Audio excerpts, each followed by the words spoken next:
Hi hello students, welcome to LTX classes.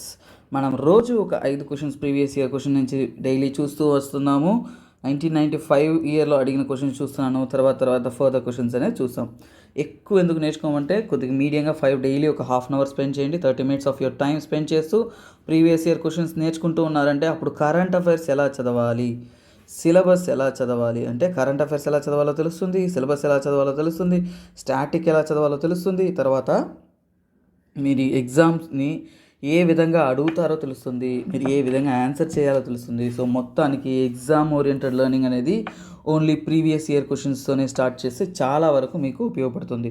For example different types of topic subjects ఉన్న ఆ టాపిక్లో ఆ సబ్జెక్ట్స్లో ఏవి ఇంపార్టెంట్గా అడుగుతున్నారు, గత ఒక 20 years బ్యాక్ నుంచి ఇప్పుడు దాకా కూడా ఎలా అడుగుతున్నారని ఒక సైకాలజీ అనేది మనకు తెలుస్తుంది. సో మనము ఈజీగా ఎగ్జామ్స్లో అటెంప్ట్ చేయగలము, ప్రిపరేషన్స్లో కూడా హెల్ప్ అవ్వగలదు.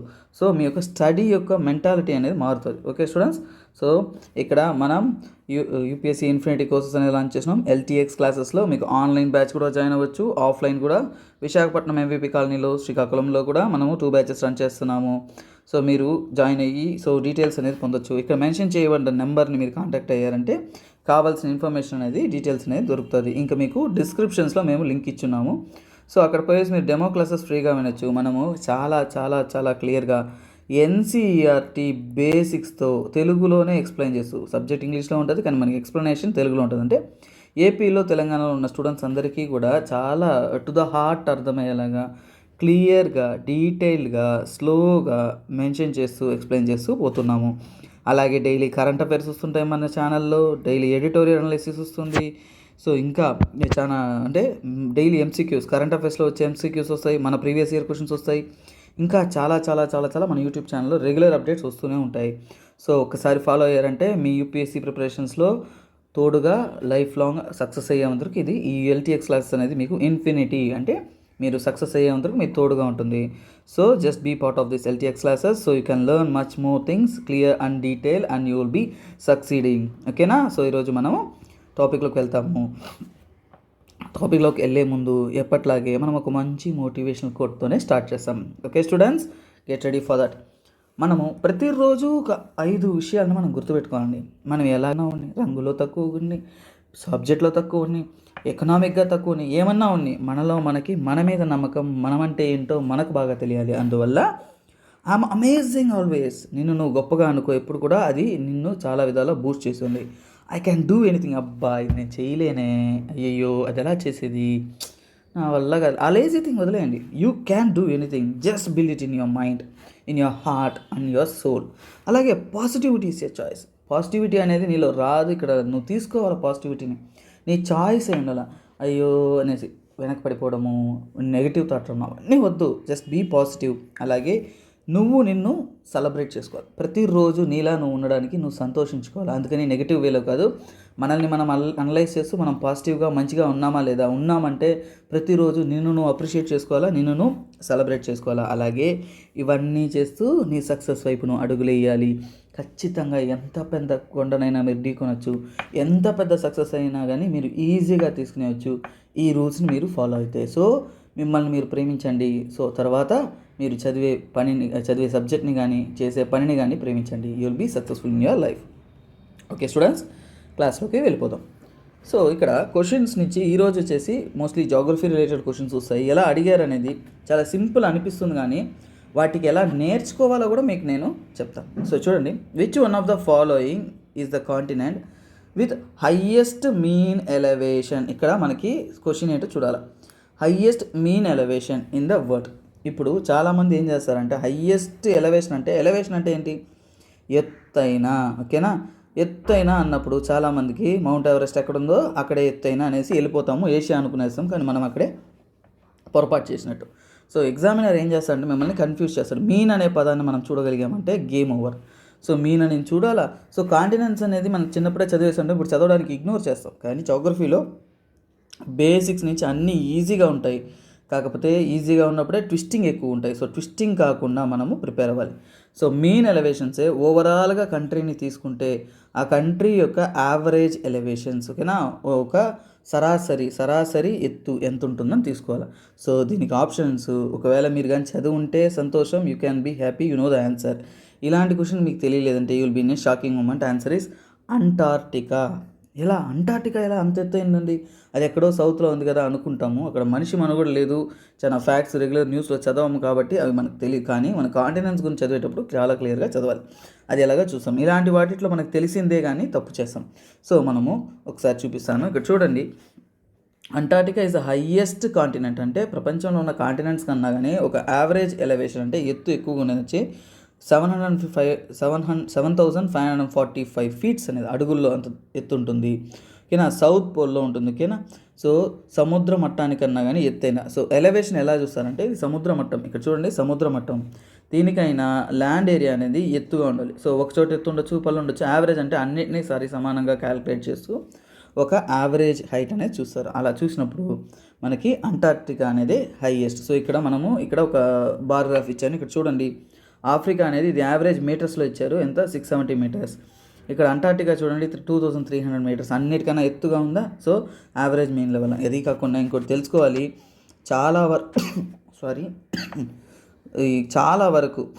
చాలా హయ్యెస్ట్ ఎత్తు వరకు ఏంటంటే ఇది మంచుతోనే కప్పబడి ఉంది. అంటే సెవరల్ హండ్రెడ్స్ ఆఫ్ మీటర్స్ అనేది ఇది మంచుతోనే కప్పబడి ఉంటుంది. అది కూడా స్ట్రాంగెస్ట్. అంటే చాలా అంటే ఇప్పుడు ఫర్ ఎగ్జాంపుల్ మనం ఇప్పుడు చూసాం కదా, మనకి నేల ఎలా గట్టిగా ఉంటుందో అక్కడ ఉన్న మంచు కూడా నేల కంటే గట్టిగా రాయిలా ఉంటుంది.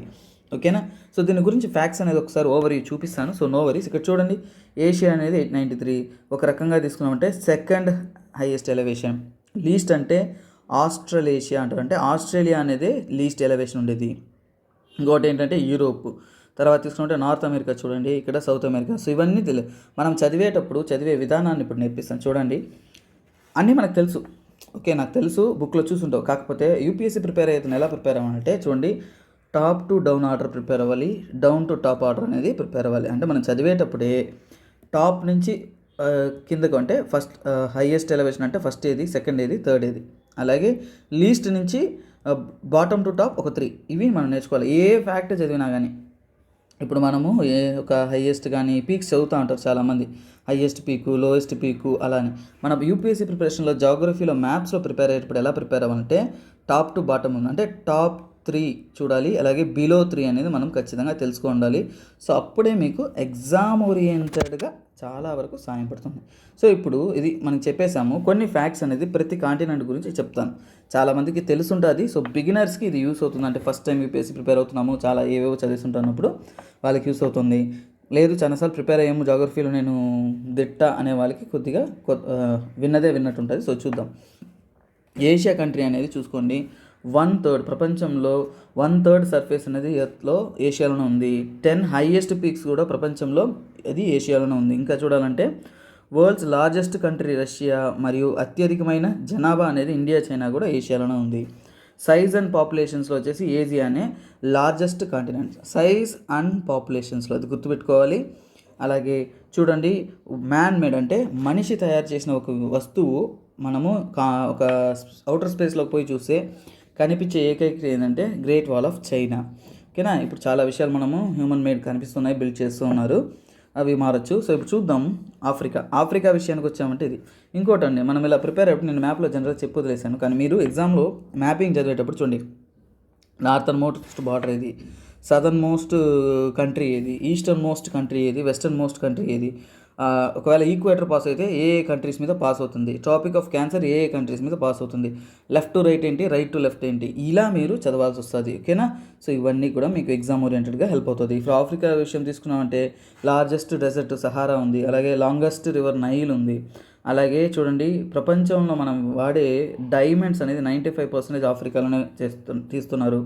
50% పైన గోల్డ్ అనేది కూడా ఆఫ్రికా నుంచే మనం పొందుతూ ఉన్నాము. సైజ్ పరంగా తీసుకుంటే సెకండ్ లార్జెస్ట్ కాంటినెంట్. ఇంకా చదివామంటే చాక్లెట్ ప్రొడక్షన్, అందరూ అమ్మాయిలు ఈ చాక్లెట్ అంటే చాలా ఇష్టపడుతూ ఉంటారు, కానీ ఎక్కడి నుంచి అది ప్రొడ్యూస్ అవుతుందంటే 66% ఎక్కువగా వచ్చేసి ఆఫ్రికా నుంచే మనం చాక్లెట్స్ అనేది ప్రొడ్యూస్ చేస్తాం. హోమోసోఫియన్స్ మొట్టమొదటిసారిగా ఆఫ్రికా నుంచే వచ్చారనేది మనకి జనరల్గా తెలిసిన విషయమే. యూరోప్ గురించి చూసామంటే ఇక్కడ కూడా మనం northern most, southern most, eastern most, western most అవి కూడా చూసుకోవాలి. స్మాలెస్ట్ కంట్రీ వచ్చేసి వాటికన్ సిటీ ఉందంటున్నారు. తర్వాత పొటాటోలో హైయెస్ట్ ప్రొడక్షన్ వచ్చేసి యూరోప్లో ఉంది. అలాగే హైయెస్ట్ మౌంటైన్ యూరోప్లో ఏదంటే మౌంట్ ఎల్బ్రోస్. ఓకేనా, సో ఇవన్నీ తెలుసు. అలాగే ఏషియాని మన యూరోప్ని సపరేట్ చేస్తున్న మౌంటైన్స్ ఏంటంటే యూరల్ మౌంటైన్స్. ఓకేనా, కాస్పియన్ సీ, ఇవన్నీ కూడా మనము జనరల్గా చదువుతుంటాం. నెక్స్ట్ వచ్చేసి ఒక యూరోప్లోనే 50 కంట్రీలు అనేది ఉన్నాయండి. ఇప్పుడు నార్త్ అమెరికా గురించి చూస్తాం. దీంట్లో కూడా నార్త్ మోస్ట్, సదర్న్ మోస్ట్ అనేది చూడాలా. నార్త్ అమెరికాలో లాంగెస్ట్ రివర్ అంటే మిసిసిపి రివర్, అది 3rd లాంగెస్ట్ రివర్ అని తీసుకుంటారు. సో ఓకేనా, ఇంకా సోయాబీన్, వీట్, మైజ్లో నార్త్ అమెరికా అనేది టాప్ మోస్ట్. నేను కొన్ని ఎగ్జాంపుల్ ప్రొవైడ్ చేస్తున్నాను, అన్నీ కాదు, కొద్దిగా క్విక్ రివ్యూ వెళ్తున్నాను. ఇది ఏమంటే బేసిక్ అందరికీ తెలిసిన విషయాలు కాబట్టి జస్ట్ చెప్తున్నాను కాబట్టి ఆ టాపిక్ డీటెయిలింగ్ చేయాలి కాబట్టి చెప్తున్నాను అంతే. ఓకేనా, ఇక్కడ చూడండి స్మాలెస్ట్ టౌన్ అనేది అక్కడ ఉంది. Lake superior, world's largest fresh water lake, ఇది గుర్తుపెట్టుకోండి. ప్రపంచంలోనే అతిపెద్ద ప్యూర్ వాటర్ అంటే ఫ్రెష్ వాటర్ ఉండేది వచ్చేసి లేక్ సుపీరియర్. ఓకేనా, ఇవన్నీ మనం నార్త్ అమెరికా గురించి. సౌత్ అమెరికా గురించి చదువుకోవాలంటే కూడా చూడండి, కాఫీ ప్రొడక్షన్ ఎక్కువగా బ్రెజిల్లో జరుగుతుంది, అది కూడా మన సౌత్ అమెరికాలోనే. అలాగే ట్రాపికల్ రెయిన్ ఫారెస్ట్, అమెజాన్ అడవులు అంటారు, ఈ రీజియన్లో ఎక్కువగా ఉంటుంది, అది కూడా సౌత్ అమెరికాలోనే. ఇంకా లార్జెస్ట్ సాల్ట్ వాటర్ లేక్ కూడా ఇక్కడ సలాడే ఉయూని అనేది ఉంది. ఇంకా ఏంజల్ ఫాల్స్ అనేది వన్ ఆఫ్ ద కాదు, only top most highest waterfalls వచ్చేసి ఏంజల్ ఫాల్స్, అవి కూడా ఇక్కడ సౌత్ అమెరికాలో ఉంది. అమెజాన్ రివర్ మన అందరికీ తెలిసిందే. మ్యాక్సిమం కాంటినెంట్ మొత్తం ఈ రీజియన్ అంతా కూడా, నార్థన్ మోస్ట్ రీజియన్ అంతా కూడా అమెజాన్ రెయిన్ ఫారెస్ట్తో కవర్ అయి ఉంటుంది, అమెజాన్ రివర్ మరియు దాని ట్రిబ్యూటరీస్తో కవర్ అయి ఉంటుంది. సో మనం ఎగ్జామ్ ప్రిపేర్ అయ్యేటప్పుడు అమెజాన్ రివర్ ఎక్కడ ఫ్లో అవుతుంది, దాని ట్రిబ్యూటరీస్ ఏవేవి, వాటి పేర్లు కూడా మనం నేర్చుకోవాల్సిన అవసరం అయితే ఉంది. సో జాగ్రఫీ చదివేటప్పుడు డెప్త్ లెర్నింగ్ అనేది చాలా చాలా చాలా చాలా అవసరం అయితే ఉంది. ఆస్ట్రేలియా విషయం తీసుకున్నట్టే ఐలాండ్ కాంటినెంట్ అది. ఇంకా ఏంటంటే చాలా వెరైటీస్ యూకలిప్టస్ ట్రీస్ ఉన్నాయి, సో నో ఇష్యూస్, అవన్నీ ఓకే. ఇక్కడ ఓన్లీ 3 కంట్రీస్ని తీసుకుంటారు. 2/3 ఆఫ్ ఆస్ట్రేలియా డెసర్ట్. ఇలాంటి పాయింట్ వచ్చేసి మనం మిస్ చేసుకునే ఛాన్స్ ఉన్నాయి. చూడండి, ఆస్ట్రేలియా బాగా ఫుల్ గ్రీన్ ఈ కవర్ అలా ఉంటుంది అనుకుంటాం. ఆస్ట్రేలియన్ సెటిల్మెంట్స్ అన్నీ కూడా ఆస్ట్రేలియా యొక్క 80% ఆఫ్ జనాభా తీసుకున్నామంటే కోస్టల్లోనే కొనసాగుంటుంది. అంటే చూడండి, ఇలాంటి క్లోజ్ టు సముద్ర ఒడ్డునే ఎక్కువ ఉంటుంది. ఇంటీరియర్ అంతా తీసుకుంటే కూడా ఎడారిగానే ఉంటుంది. సో 2/3 ఆఫ్ ఆస్ట్రేలియా అనేది ఎడారిగా ఉంటుంది. సో ఇప్పుడు మనకి చాలా క్వశ్చన్స్ ఉంటాము, ఎక్కువ ఎడారి అంటే కంట్రీలో ఎక్కువ భాగం ఎడారి ఏ కంట్రీలో ఉంది, ఏ కాంటినెంట్లో ఉందంటే అలాంటప్పుడు మనం ఏం చేస్తామంటే ఆఫ్రికా అనుకుంటాము, అక్కడ మనం తప్పులు చేస్తాం. ఎందుకంటే ఆస్ట్రేలియాలోనే ఎక్కువ మోతాదు డెసర్ట్ అనేది ఉంది. సో ఇవన్నీ కూడా మనం పాయింట్అవుట్ చేసి నేర్చుకోవాలి, డీటెయిల్గా అనలైజ్ చేసుకోవాలి. ఇంకా బాగా లెర్న్ చేసుకోవాలనుకుంటే ఫ్రెండ్స్ అంతా కూడా క్వశ్చన్ టైప్ అడుగుతూ ఉన్నామంటే ఇవన్నీ కూడా మనకి బ్రెయిన్లో ఫీడ్ అవ్వడానికి ఛాన్స్ అనేది ఎక్కువ ఉంటుంది. అలాగే గ్రేట్ బ్యారియర్ రీఫ్, ప్రపంచంలో పెద్ద కోరల్ రీఫ్, అది ఎక్కడుందంటే ఆస్ట్రేలియాలో, మోస్ట్లీ నార్థన్ బార్డర్ ఈ రీజియన్స్లోనే ఉంది. ఓకేనా, వాటి గురించి కూడా మీరు సపరేట్గా డీటెయిల్గా చదవాల్సిన అవసరం అయితే ఉంది. ఇక్కడ చూద్దాం, అంటార్క్టికా గురించి చూసేటప్పుడు మనకు వచ్చిన క్వశ్చన్ దాన్ని ఎలా నేర్చుకుంటున్నాం అనేది చూస్తాను. ఓకేనా, దీనిలో పాపులేషన్ చాలా చాలా తక్కువ, అంటే మనిషి మనుగడకి ఎటువంటి వీలు లేని ఒక కాంటినెంటే అంటార్క్టికా. అంటే మొత్తం రీజియన్స్ అంతా కూడా ఐస్ గడ్డలతోనే కవర్ చేయబడి ఉంటుంది. సో ఎక్కడ కూడా మనిషి మనుగడ చాలా కష్టం. అక్కడ టెంపరేచర్ కూడా తీసుకున్నారంటే -35 డిగ్రీస్ నుంచి -76 డిగ్రీస్ మధ్యలో ఉంటుంది. అలాగే ఇక్కడ నో టైమ్ జోన్ అనేది ఇక్కడ లేదు. సో ఇలాంటప్పుడు మనకి సెన్సిటివ్గా ఉండాలి. ఇలాంటివి క్వశ్చన్స్, నో టైమ్ జోన్స్ ఏ కాంటినెంట్ అంటే అంటార్క్టికా అనాలా. టెంపరేచర్ తెలుసుకోవాలి. అలాగే ప్రపంచంలో ఉన్న 70% ఫ్రెష్ వాటర్, అంటే మనకు తెలుసు నీరు, తాగే నీరు అంటే ఉప్పు కలవని, అంటే ప్రపంచంలో సముద్రంలో ఉన్న వాటర్ అంతా ఏమంటాము, సాల్ట్ వాటర్ అంటాం. అలాంటి సాల్ట్నెస్ కలవకుండా ప్యూర్ వాటర్ 70% ఎక్కడ ఉందంటే అంటార్క్టికాలో ఏడం సార్ చెరువులుగా ఉన్నాయి సార్ అంటే లేదు, అన్నీ కూడా గడ్డగట్టిపోయి మంచు కొండల్లా ఉన్నాయి. సో ఇవి మనం తెలుసుకోవాలి. ఇంకొకటి, ఈ సెంటెన్స్తోనే మన క్వశ్చన్స్ చాలా కన్ఫ్యూజ్ చేసి అడుగుతారు. అంటార్క్టికా అనేది కోల్డెస్ట్ ప్లేస్, అది ఈజీగా చెప్పేస్తాం ఎందుకంటే టెంపరేచర్ తెలుస్తుంది. కానీ హైయెస్ట్ ప్లేస్ అన్నారు అంటే మెయిన్ యావరేజ్ హైట్ తీసుకున్నామంటే అంటార్క్టికా అనేది చాలా ఎత్తైన ప్రదేశం. అలాగే డ్రైయెస్ట్ ప్లేస్, ఇప్పుడు ఇది మనకి అంటే వర్షాలు లేకుండా ఎక్కువ కాలం అంటే వర్షం ఉండదు, ఏ ఒక వాటర్ సోర్స్ ఉండదు, అలాంటి ఒక ప్రదేశం కాంటినెంట్ ఏదంటే మనము ఆఫ్రికా అనుకునేస్తాం. ఎందుకంటే సహారా ఎడారి ఉంది, వర్షాలు తక్కువ ఉంటుంది, maybe that was the right answer అనుకుంటాము. అలాంటప్పుడు మనం కేర్ఫుల్గా ఉండాలి. ఎందుకని, డ్రైయెస్ట్ అంటే మోస్ట్లీ ఇక్కడ అంతా మంచుతో కప్పబడి ఉంటుంది, బాగా రాయిలాగా స్ట్రాంగెస్ట్ ఐస్ ఫామ్లో ఉంటుంది. ఎందుకంటే -35-70 డిగ్రీస్ కాబట్టి వర్షం అనేది కూడా సంవత్సరాల తరబడి అసలు వర్షమే రాని ప్లేసెస్ కూడా ఉంటాయి. అలాగే సన్ రైజ్ కూడా అక్కడ ఎక్కువగా ఉండదు. సో సన్ రేసే చాలా తక్కువగా అక్కడ వస్తుంది. సో ఇవి మనము అంటార్క్టికా గురించి తెలుసుకున్నాం. ఇంకా చాలా చాలా విషయాలు, గ్లేషియర్స్ రీసెంట్గా కరెంట్ అఫైర్స్లో వస్తాయి. అప్పుడు ఏదైనా ఒక గ్లేషియర్స్ నేమ్ రాసి, అలాగే ఎక్స్పీడిషన్స్ ఏమన్నా ఉన్నా కానీ అవన్నీ కూడా అంటార్క్టికా అని చదివేటప్పుడు మనము డీటెయిల్గా చదవాలి. ఒక నోట్స్ పెట్టి దాంట్లో ఒక పేజ్లో అంటార్క్టికా అని పెట్టామంటే 2 పాయింట్లు ఇలా రాసుకొని వదిలేయకూడదు. ఒక పేజ్ స్పేస్ వదలాలి. కరెంట్ అఫైర్స్లో వచ్చినవన్నీ కూడా అక్కడ ప్లేస్ చేయాలి. అలాగే ఇంకెప్పుడన్నా చదువుతున్న టాపిక్స్ అన్నీ కూడా అక్కడ మనం తీసుకుని రాసుకునేలా ఉండాలి. అప్పుడు ఎగ్జామ్స్లో ఈ కాంటినెంట్స్ గురించి చదివేటప్పుడు మనం ఎగ్జాక్ట్లీ మిస్ చేయకుండా ఆన్సర్ చేయగలం. ఓకే, మీకు అర్థమైంటుంది మనం ఎలా ప్రిపేర్ అవ్వాలని. సో నెక్స్ట్ క్వశ్చన్లోకి వెళ్దాము. ఇది కూడా మ్యాప్ ఓరియంటెడ్ లెర్నింగ్. ఓకేనా, సారీ అండి, కొద్దిగా కోల్డ్గా ఉంది, సో అందువల్ల లిటిల్ డిస్టర్బెన్సెస్. చూద్దాము. Given below map of some countries which were parts of the erstwhile Soviet Union with water bodies shown by shaded areas. ఈ బ్లాక్ ఏరియాస్ అంటే ఏంటి? Water bodies. సో మనకి వాటర్ బాడీస్ గురించి తెలిసాలి. So ఈ water body ఏంది? Caspian Sea. ఈ Caspian Sea గుర్తుంటే చాలు. దాంట్లో మనము మేజర్ వాటర్ బాడీస్ గురించి వెళ్ళొద్దు. కాకపోతే ఇప్పుడు అడిగింది ఏంటంటారు ఇక్కడ 1, 2, 3, 4, 5 అనేది కంట్రీస్. ఆ కంట్రీస్ ఏంటి? సోవియట్ యూనియన్ నుంచి 1990స్లో డిసింటిగ్రేట్ అయ్యి ఫ్రీడమ్ పొంది సపరేట్ కంట్రీస్గా ఫామ్ అయ్యాయి. సారీ, ఇలాంటప్పుడు మనము కరెక్ట్గా ఆన్సర్ చేయడానికి కొన్ని నిమానిక్స్ ఉంటే హెల్ప్ అవుతుంది, లేదంటే మనము చదివేటప్పుడు కూడా గుర్తుపెట్టుకోవాలి. ఒక్క పదం మనకు తెలిస్తే ఈజీగా సోవియట్ యూనియన్కి ఆనుకొని ఉండే కంట్రీ ఏందని మనకు తెలిస్తే ఈజీ. 1 తెలుసు, అన్నీ తెలియాల్సిన అవసరం లేదు. ఒక కంట్రీ తెలిసినా కానీ మనం ఈజీగా we can go for it. ఓకేనా, అప్పుడు మనము ఎగ్జాక్ట్గా ఆన్సర్ చేయగలం. అదేంటో చూద్దాం. ఇంకోలా కూడా ఈ క్వశ్చన్ ఆన్సర్ చేయొచ్చు. ఏంటంటే చూడండి, లాస్ట్ కానీ ఫస్ట్ కానీ వీటితోనే మనం ఆన్సర్ చేయాలి. మధ్యలో ఉన్న పక్కన పెడితే వీటితోనే మన ఆన్సర్ అనేది దొరికేస్తుంది. ఎలాగంటే చూడండి, 5 అనేది ఏ కంట్రీ మీకు తెలిసిందంటే చూసారంటే ఆన్సర్. 5 అనేది టజకిస్తాన్ అనేది మీకు కానీ తెలిసిందంటే ఇక్కడ ఆప్షన్లో 5th ప్లేస్లో ఏది పెట్టారు? ఒకటే answer. So you can go for D. So మిగిలిన 1, 2, 3 ఎక్కడ ఉందని మీరు ఆలోచించాల్సిన అవసరం లేదు, ఏం లేదు. ఎందుకంటే టజకిస్తాన్ అనేది 5th ప్లేస్లో ఉంది. అది కరెక్ట్ అని తెలిస్తే సరిపోతుంది. లేదు ఇంకోలా ఎలా ఆన్సర్ చేస్తామంటే 1 అంటే కజకిస్తాన్. ఏంటది? కజకిస్తాన్. ఓకేనా, ఇది మీకు తెలిసినా కానీ ఏం చేయొచ్చు? ఇక్కడ 2 ఆప్షన్స్ అనేది ఎలిమినేట్ చేయొచ్చు. ఓకేనా, తర్వాత మనకి అది తెలుసు. తర్వాత సెకండ్ ఇక్కడ ఏముంది? ఇక్కడ ఏమైనా 2, 3 దీంట్లో ఏదైనా ఒకటి తెలిసినా కానీ మన ఆన్సర్ అనేది, ఎందుకంటే ఇక్కడ ఈ రెండింటితోనే గేమ్ ఉంది. సో అన్నీ తెలియాల్సిన అవసరం లేదు. మ్యాప్స్లో కొన్ని అయినా కానీ గుర్తుపెట్టుకోవాలి. కానీ వాస్తవానికి ఎగ్జామ్స్లో అన్నీ నేర్చుకోవాల్సిన అవసరం ఉంది. కానీ ఎగ్జామ్లో గుర్తు రాలేదు అంటే కూడా ఈ టజకిస్తాన్ గుర్తొచ్చినాయి. ఎందుకంటే ఇక్కడ ఏముంటుంది? ఆఫ్ఘనిస్తాన్, పాకిస్తాన్ వాటి బార్డర్స్ ఉంటాయి, పక్కనే ఉంటుంది. ఆఫ్ఘనిస్తాన్కి ఇది బార్డర్ అయి ఉంటుంది. సో అది తెలిసినా కానీ మీరు రీసెంట్ టైమ్స్లో ఆఫ్ఘన్ ఇష్యూస్ చదివేటప్పుడు టజకిస్తాన్ పక్కన ఉందనేది మీరు న్యూస్లో చదువున్నా కానీ exactly you can go for it and you can answer it exactly. So ఇలా మనం ఆన్సర్ చేయాలి. సో ఇప్పుడు మనము క్వశ్చన్లోకి వెళ్దాం. సో ఇప్పుడు ఏంటంటే ఆన్సర్ ఏంటంటే ఇక్కడ చూడండి, కజకిస్తాన్, టర్క్మెనిస్తాన్, తర్వాత ఇక్కడ ఉండేది ఉజ్బెకిస్తాన్, తర్వాత ఇక్కడ ఉండేది కిర్గిస్తాన్, ఇక్కడ ఉండేది ఏంటది? టజకిస్తాన్. సో ఇలాంటివి గుర్తుపెట్టుకోవడం చాలా చాలా కష్టం అనిపిస్తుంది. సో ఆన్సర్ అనేది డి. ఒకసారి చూద్దాం ఆన్సర్ కరెక్టేనా? Yeah, D. సో ఇలా గుర్తుపెట్టుకోవడం కష్టంగా ఉంటుంది కాబట్టి సో మీకు ఒక టెక్నిక్ అనేది చెప్తాను. నిమోనిక్స్ ఇలాంటప్పుడు మనం వాడాలి. అన్నీ ఇస్తాన్, టర్కమేనియా, ఉజ్బెకిస్తాన్, కిర్గిస్తాన్ ఇవన్నీ మనకు కన్ఫ్యూజ్ చేస్తుంది. అలాంటప్పుడు ఏంటంటే కొన్ని వేస్ అనేది మనం గుర్తుపెట్టుకోవాలి. నేను ఇది ఫన్నీగా చెప్తున్నాను. కాకి ఉంది, ఓకేనా, కాకి ఉంది. ఏం కావాలి మనకి? దాన్ని చంపడానికి తూటా కావాలి. కాకి ఉంది, దాన్ని చంపడానికి మనకి తూటా కావాలి. ఓకేనా, సో కా అంటే చూడండి కజకిస్తాన్ 1, తర్వాత ఇక్కడ ఉండేది ఏంటి?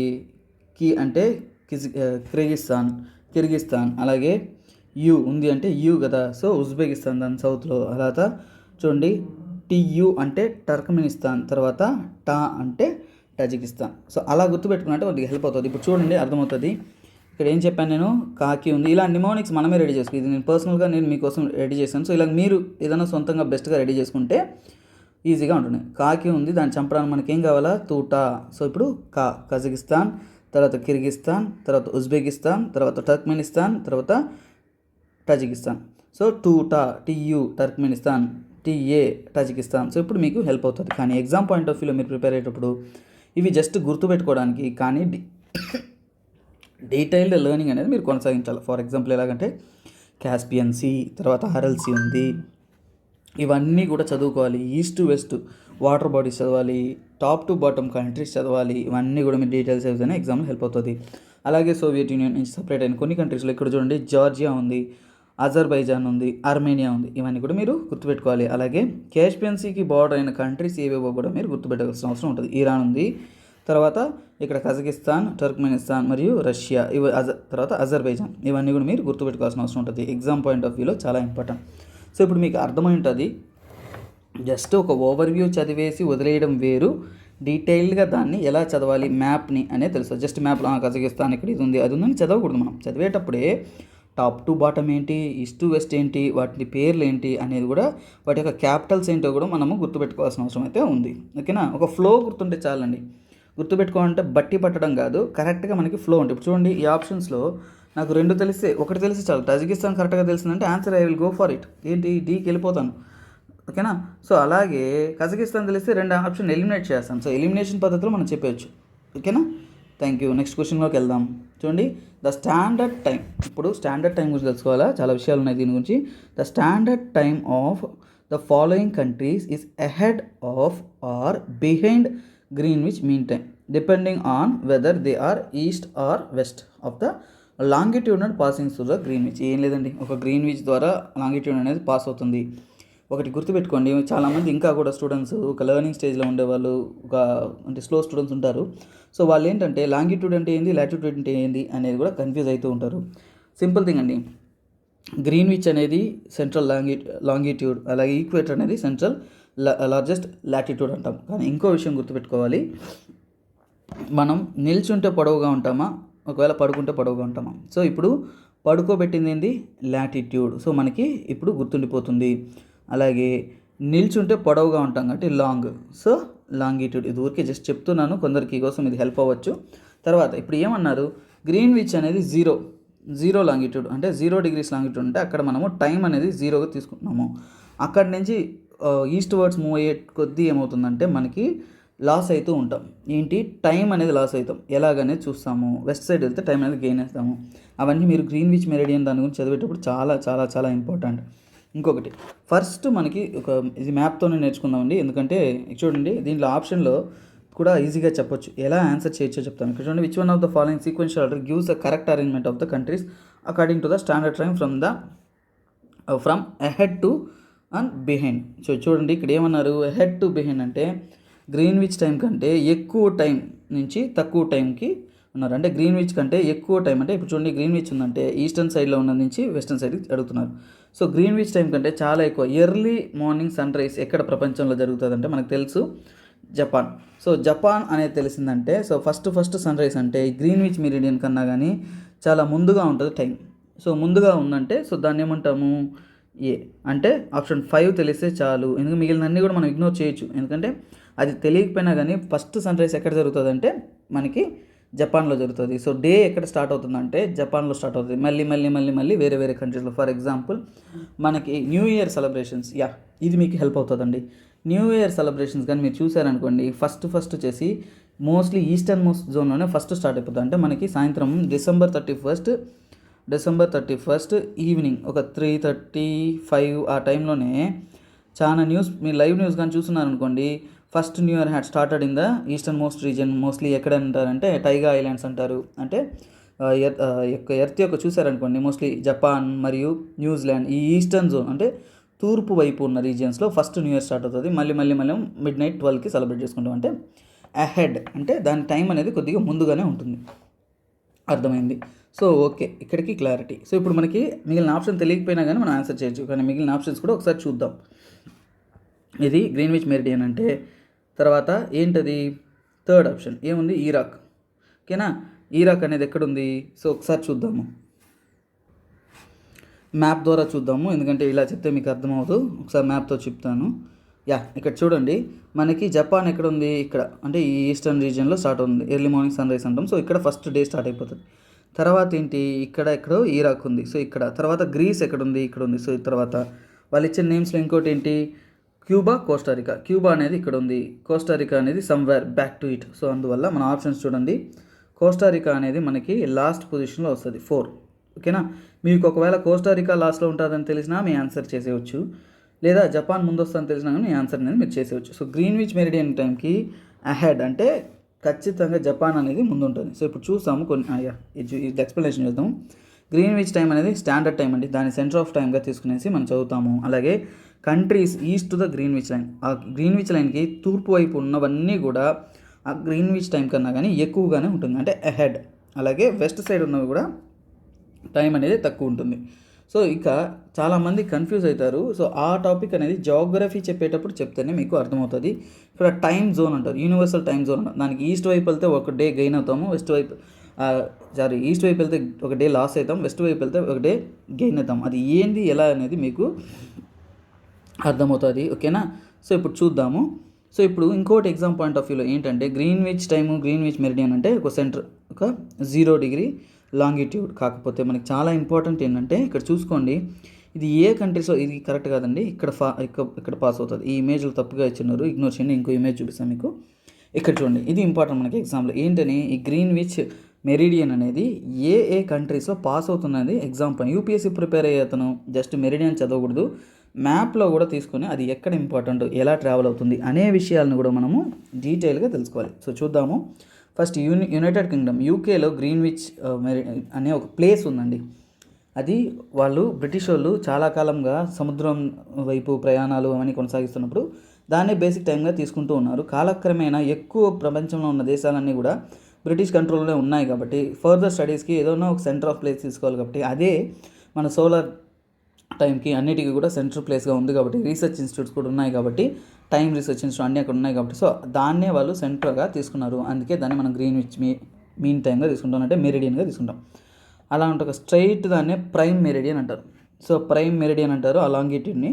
అది ఏ కంట్రీస్లో పాస్ అవుతుందంటే మనం నార్త్ టు సౌత్ చెప్పాలి, సౌత్ టు నార్త్ చెప్పాలి. చూడండి, యునైటెడ్ కింగ్డమ్ ఫస్ట్, తర్వాత ఫ్రాన్స్, తర్వాత స్పెయిన్, తర్వాత అల్జీరియా. ఆఫ్రికాలో వచ్చినప్పుడు కన్ఫ్యూజన్స్ వస్తాయి. అల్జీరియా, మాలి, ఇంకేమున్నాయి, బుర్కినో, తర్వాత గానా, ఇంకా చిన్న కంట్రీ ఉంటుంది టాగో. ఈ కంట్రీస్ ద్వారానే ప్రైమ్ మెరిడియన్ అనేది పాస్ అవుతుంది. సో మనం నార్త్ టు సౌత్ తెలియాలి, సౌత్ టు నార్త్ తెలియాలి.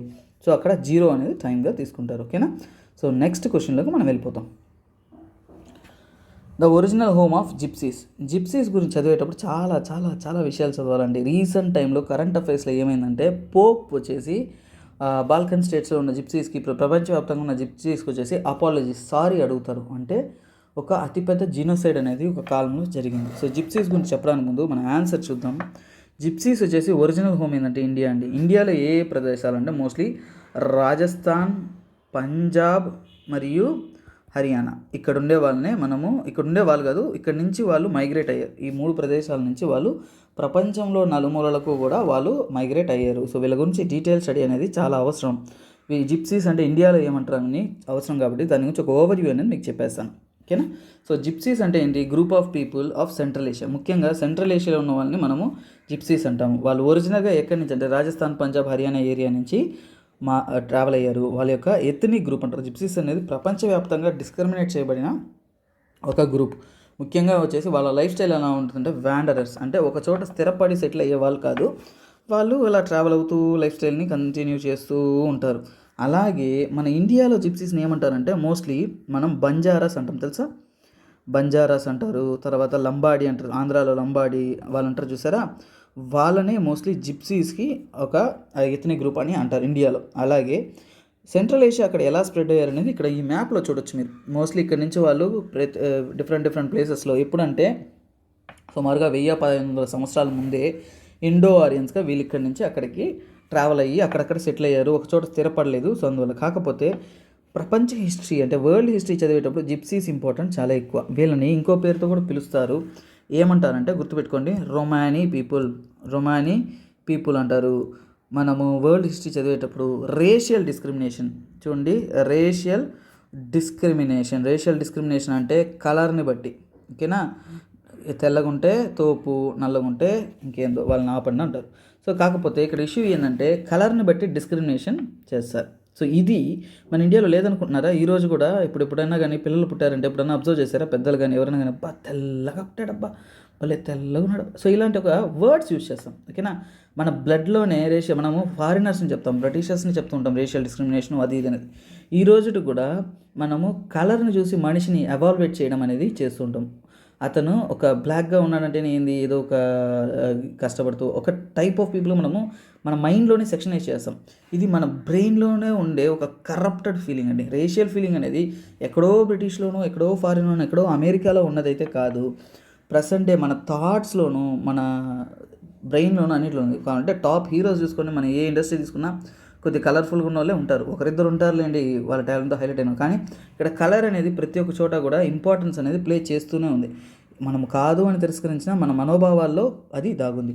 అలా ఒక డిస్క్రిమినేట్ చేయబడిన గ్రూపే ఈ జిప్సీస్ లేదంటే రొమానీ అంటారు. రొమానీ ఏంటంటే ముఖ్యంగా ఫస్ట్ యూరోప్లో ఉన్న చాలా ప్రాంతాల్లో సెటిల్ అయ్యారు. మోస్ట్లీ ప్రెసెంట్ డే వరల్డ్లో ఎక్కడ ఎక్కువగా ఉంటారంటే బాల్కన్ నేషన్స్. తర్వాత ఈ ఫర్ ఎగ్జాంపుల్ ఏంటంటే యూరోపియన్స్ అంతా కూడా అక్కడ ఉన్న వాళ్ళండి, వీళ్ళు కలర్ తక్కువ ఉంటుంది కదా, వాళ్ళ కలర్ ఎక్కువగా ఉంటుంది. సో ఆ రేషియాలిటీ చూపించి ఈ రొమానీ పీపుల్స్ని డిస్క్రిమినేట్ చేస్తూ ఉంటారు. సో అలాగే ఇక్కడి నుంచి వాళ్ళు చాలా ప్రాంతాలకి ట్రావెల్ అయ్యారు. ఇప్పుడు సుమారుగా చాలా లక్షలాది మంది జనాభా అక్కడక్కడ జీవిస్తున్నారు. అలాగే వాళ్ళు ఎథనికల్లీ సబ్సైడెడ్ గ్రూప్గా కూడా జీవిస్తున్నారు. అంటే చాలా వరకు తక్కువ చేసిన ఎథనిక్ అంటే చూడండి, కులం మతం వేరు, ఎథనిక్ వేరు. ఎథనిసిటీని బట్టి డిస్క్రిమినేట్ చేయబడిన మనుషులు. ముఖ్యంగా చూడాలంటే ఎక్కుడంటే వరల్డ్ వార్ 2లో చెప్పబడిన హిస్టరీలో ఇది ఒకటి. వరల్డ్ వార్ 2 అప్పుడు మన నాజీస్ తెలుసా, మనకు తెలుసు నాజీస్ అంటే. సో వాళ్ళు ఏంటంటే మెయిన్గా ఏంటంటే ఇక్కడ వాళ్ళ కిల్లింగ్స్లో జ్యూస్ గురించి ఎక్కువగా మనం హిస్టరీ చదువుతాం. ఏమని జ్యూస్ని చాలామంది క్రూరంగా చంపారు అది ఇది అనేసి. కానీ ఆ టైంలోనే సుమారుగా 5 లక్షల నుంచి 5 lakhs to 7 lakhs రొమానీ పీపుల్ని కూడా చంపారు. ఓకేనా, దారుణమైన జెనసైడ్ జరిగింది. ఇది చెప్పబడిన నిజం. సో ఇక్కడ యూరోపియన్ కంట్రీస్ అన్నీ కూడా ఛాన్స్ దొరకగానే వాళ్ళని సిటిజన్షిప్ తీసేశారు, డిస్క్రిమినేట్ చేశారు. ఇప్పుడు కూడా రిఫ్యూజీస్ క్రైసిస్ అవన్నీ చూస్తూ ఉంటాం కదా. సో అవన్నీ కూడా చాలా విషయాలు ఏంటంటే రొమానీ పీపుల్ ఈ జిప్సీస్ని వచ్చేసి చాలా వరకు రంగుని చూపించి డిస్క్రిమినేషన్ అనేది కొనసాగించారు.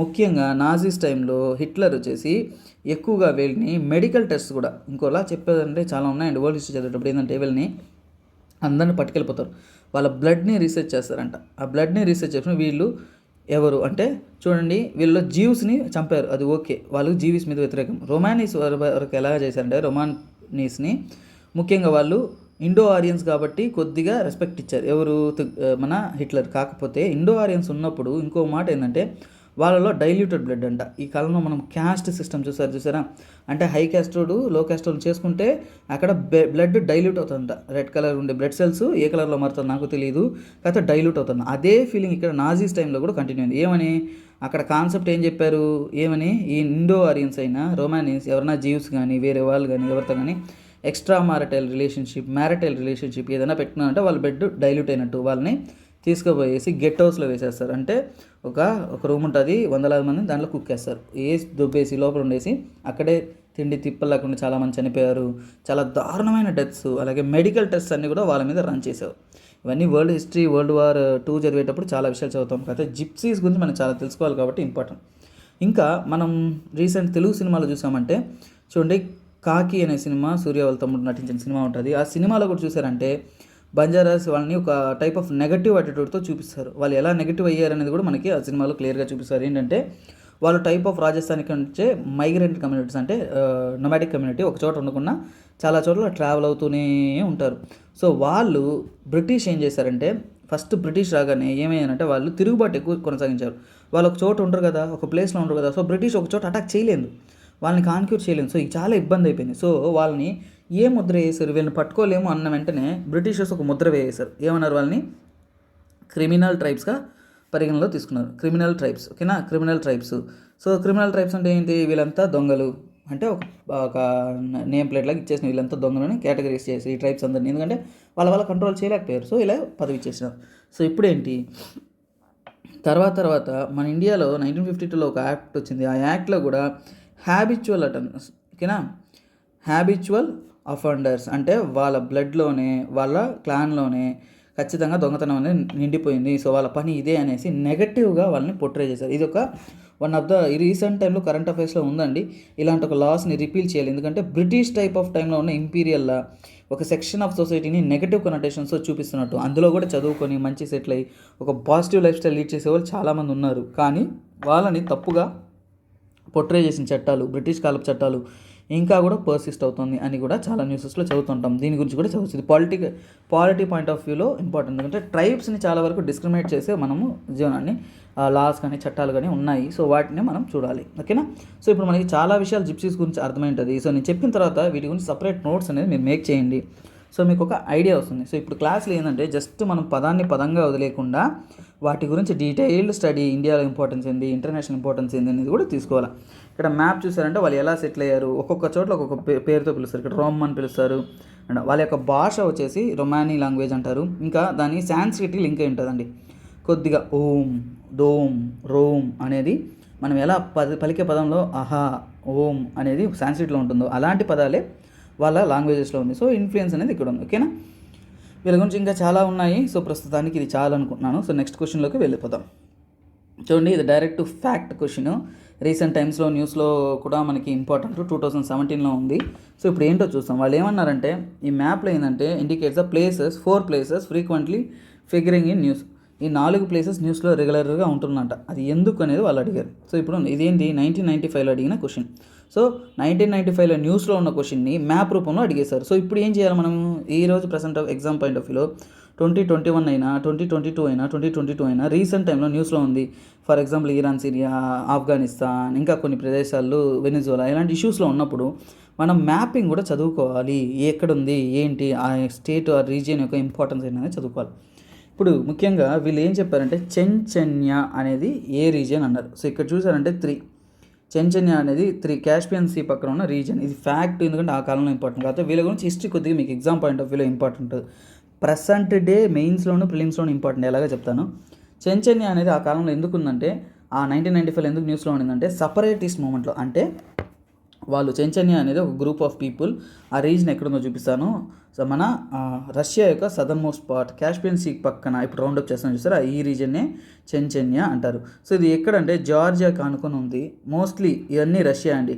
So mostly surrounded by the Russian part. Armenia, Azerbaijan, blocks ఇవన్నీ కూడా దగ్గరలో ఉంది. సో ఇది ఇగ్నోర్ చేస్తాము. కాకపోతే మనకి తెలియాల్సింది ఏంటంటే ఒక ఇంపార్టెంట్, వీళ్ళు 1991 నుంచి ఫ్రీడమ్ కోసం రష్యా అంటే ఫర్ ఎగ్జాంపుల్ 1990స్లో ఏం జరిగింది, సోవియట్ యూనియన్ అనేది డిసింటిగ్రేట్ అయ్యి చాలా కంట్రీస్ ఫామ్ అయింది. అప్పటి నుంచే రష్యా నుంచి స్వతంత్రం పొందడం కోసం రెబల్ గ్రూప్స్ 1991 నుంచి 2017 దాకా పోరాడుతూనే ఉన్నారు. ఆ వార్ పీక్లో ఎప్పుడు వెళ్ళిందంటే 1995లో ఒకసారి, 1996లో ఒకసారి ఫైట్ పీక్లోకి వెళ్ళిపోయింది. మళ్ళీ కూడా 2000, 2001, 2002లో చాలా పీక్లో కొనసాగింది ఆ యుద్ధం. సో ఈ యుద్ధం అనేది రెబల్స్కి మధ్య రష్యన్ గవర్నమెంట్కి కొనసాగుతూ ఉంది. సో మన ఎగ్జామ్ పాయింట్ ఆఫ్ వ్యూలో ఎందుకు ఇంపార్టెంట్ అంటే 2017లోనే ఈ యుద్ధాన్ని కొద్దిగా ఆపి ఏం చేశారంటే దానికి రిపబ్లిక్ అనౌన్స్ చేస్తున్నాం అనేది రష్యన్ గవర్నమెంట్ అనేది వాళ్ళకి ఇచ్చారు. సో అందువలన ఇది ప్రెసెంట్ డే కరెంట్ అఫైర్స్లో కూడా ఇంపార్టెంట్, అందుకే ప్లేస్ చేస్తున్నాను. ఇంకోటి ఏంటంటే మనం చదివేటప్పుడు ఒక రిబల్ రీజన్ జరుగుతుందంటే వాళ్ళు ఎప్పటి నుంచి పోరాడుతున్నారు, ఎందుకు పోరాడుతున్నారు, ఎవరు పోరాడుతున్నారు, ఎలాంటి ఒక రైట్స్ కోసం పోరాడుతున్నారు అనేవి మనము హిస్టరీతో సహా, జోగ్రఫీతో సహా, పొలిటికల్ సిచ్యువేషన్స్తో సహా, ఎకనామిక్ సిచ్యువేషన్స్ని స్టడీ చేయాలి. ఇలా చదివితేనే ఎగ్జామ్స్లో మనం ఎలాంటి క్వశ్చన్ అడిగినా కానీ మనం ఢీ కొనడానికి వీలుగా ఉంటుంది. Hope students this helps you lot.